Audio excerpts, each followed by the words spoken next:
महादेव। कहा जाता है कि जब पांडवों ने कौरवों को मारकर महाभारत का युद्ध जीत लिया था तो उनके मन में बहुत ज़्यादा ये हो गया था कि हमने अपने ही भाइयों को मारकर एक युद्ध जीता है। मतलब कि उनके मन में अपने आप से घृणा जैसी उत्पन्न हो रही थी। तो अब उस एक कलंक मान रहे थे वो अपने ऊपर कि हमारे ऊपर एक कलंक लग गया है अपने भाइयों को मारने का।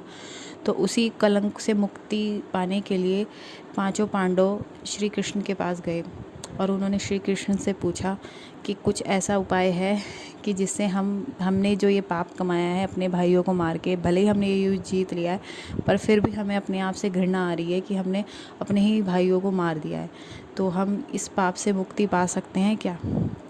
नमस्कार दोस्तों, स्वागत है आपके अपने चैनल दीपामी ब्लॉग अरना में। आज हम बात करेंगे निष्कलंक महादेव जो कहाँ हैं और क्यों पांडवों ने और कैसे इनकी स्थापना करी। तो ये जो मंदिर है, ये मंदिर नहीं, ये 5 शिवलिंग हैं जो अपने आप ही पांडवों को जो उनका जो कलंक लगा था उन्हें, मतलब उन्हें जो फीलिंग आ रही थी कि हम पे कलंक लग गया अपने भाइयों को कौरवों को मारने का, उस कलंक से मुक्ति करने के लिए पाने के लिए जब उन्होंने तपस्या करी थी तो शिवलिंग के रूप में 5 शिवलिंग खुद ही उत्पन्न हो गए थे। मतलब अलग अलग पांचों पांडवों को अलग अलग 5 शिवलिंग स्वयं उत्पन्न हुए थे और आज भी वो वहीं स्थित हैं। तो ये कहाँ हैं वो मैं आपको बताती हूँ। ये हैं गुजरात के भावनगर से कोलियाक घाट है एक या तट है, उसमें अरब सागर में 3 किलोमीटर अंदर है। और उसमें मतलब इस मंदिर के दर्शन करने के लिए लोग पानी में चल के ही जाते हैं।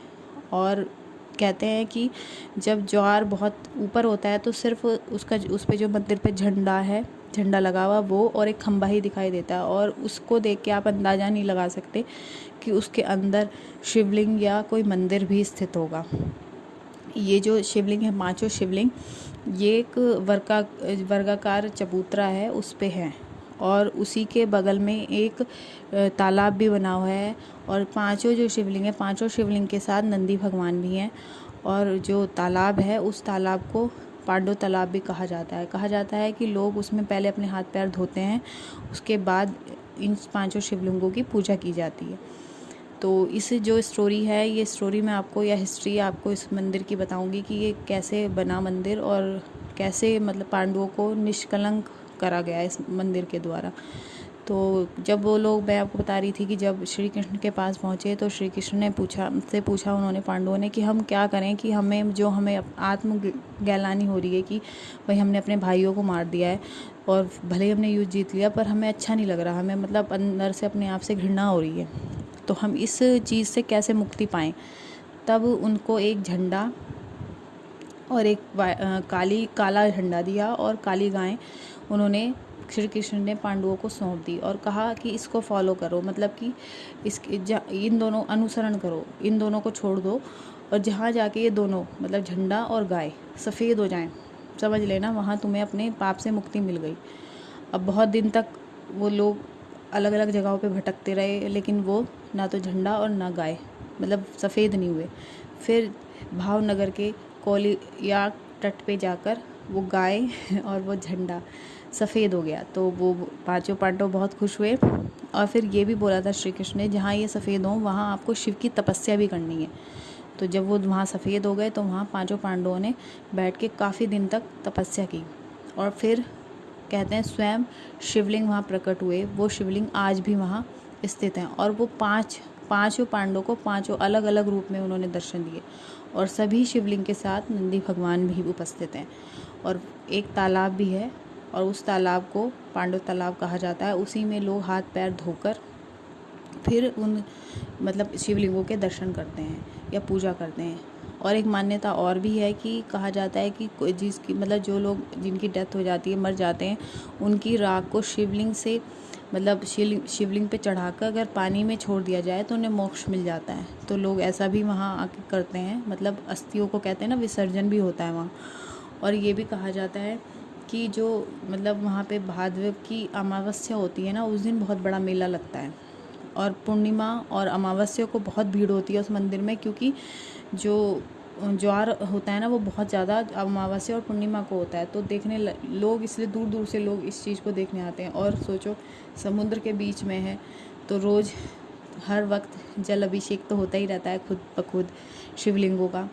और आप दूर से बिल्कुल अंदाज़ा नहीं लगा सकते अगर ज्वार बहुत ज़्यादा हाई लेवल पे हो तो कि नीचे अंदर इतना बड़ा मंदिर भी होगा।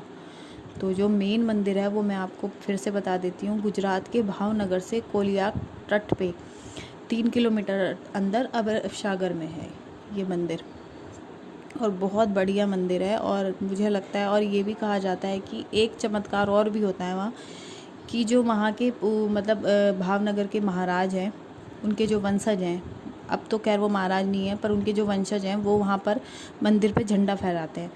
और आप ये देखो कि वो झंडा 1 साल तक, मतलब हर साल फहराया जाता है, तो पूरे 1 साल तक वो वैसे का वैसे ही रहता है। ये भी कहा जाता है 2001 में जो भूकंप आया था, विनाशकारी भूकंप अरब सागर में, वहाँ पर भी आया था, उसमें 50,000 लोग मर गए थे वहाँ के, लेकिन वो झंडा वैसा का वैसा रहा, मतलब उसे कोई प्रॉब्लम नहीं हुई, मतलब वो वहाँ से हिला नहीं है। तो ये भी चमत्कार ही है कि पूरे 1 साल तक वो झंडा, वो लोग जो मतलब महाराज के वंशज हैं, भादवी महाराज के वंशज हैं, वो ही चेंज करते हैं। बाकी कोई, मतलब कहते हैं ना कि प्राकृतिक आपदा भी उसे हिला नहीं पाती। तो ये भगवान शिव का ही चमत्कार है। तो जो लोग भगवान शिव में आस्था रखते हैं या उन्हें बहुत मानते हैं, तो मुझे लगता है उन्हें एक बार इस मंदिर को देखने या इस चीज़, मतलब इस चमत्कार को देखने ज़रूर जाना चाहिए। तो जो मेरे चैनल को फर्स्ट टाइम देख रहे हैं, प्लीज़ मेरे चैनल को भर भर के सब्सक्राइब कीजिए, लाइक कीजिए, शेयर कीजिए, प्लीज़ प्लीज़। Okay, bye.